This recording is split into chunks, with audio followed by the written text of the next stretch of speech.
Hello সকলকে, আবার আমার নতুন একটা ব্লগে তোমাদের সকলকে স্বাগত। দেখো, এটা হচ্ছে বাঙালিদের একটা খুব জনপ্রিয় খাবার, সেটা হচ্ছে মাছের মাথা দিয়ে মুড়িঘণ্ট। ঠিক আছে। দেখো, প্রথমেই মাছের মাথাটাকে একটু ভেজে নিলাম।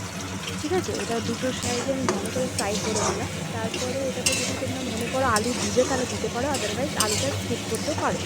ঠিক আছে, আমি আলু দিয়েছিলাম। তার আগে আমি মশলা দিলাম, পেঁয়াজের মশলাগুলো দিয়ে লবণ হলুদ মিষ্টি সব দিয়ে, এটা একটু হালকা মিষ্টি মিষ্টি হবে।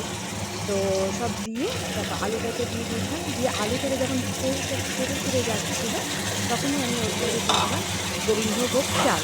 ঠিক আছে, গোবিন্দভোগ চাল আমি যেটা দিয়ে আমরা পায়েস করি, সেই পায়েসের চালটা আমরা দিয়ে দিলাম। ঠিক আছে, এই চালটা দিয়ে আমি অনেকক্ষণ নাড়াবো নাড়াবো নাড়াতে নাড়াতে যখন এই চালের মধ্যে থেকে তেলটা যখন ছাড়বে, মানে মশলা যখন বুঝবে যে মশলা কষা হয়ে গেছে, তখন এই মাছের মাথাটাকে দিয়ে দিবে।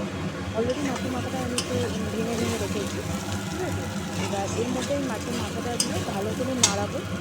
ঠিক আছে, নাড়াতে নাড়াতে নাড়াতে যখন দেখবো যে একদম পুরো কড়াইয়ের সঙ্গে লেগে যাচ্ছে, তখন দেখো এর মধ্যে আমি জল দিয়ে দিয়েছি। ঠিক আছে, এবার জল দিয়ে যখন অনেকক্ষণ আমি ফুটালাম, যেহেতু চালের ব্যাপার আছে তো চালটা একটু সেদ্ধ হতে সময় লাগবে, তো দেখো চালটাকে আমি দিয়ে একটু ফুটালাম। ঠিক আছে, এবার ফুটাতে ফুটাতে যখন ওটা একদম শুকিয়ে গেছিলো মোটামুটি, তখন আমি এটাকে উঠিয়ে নিয়েছিলাম। পছন্দের লাইক কমেন্ট অ্যান্ড সাবস্ক্রাইব করে দেবে।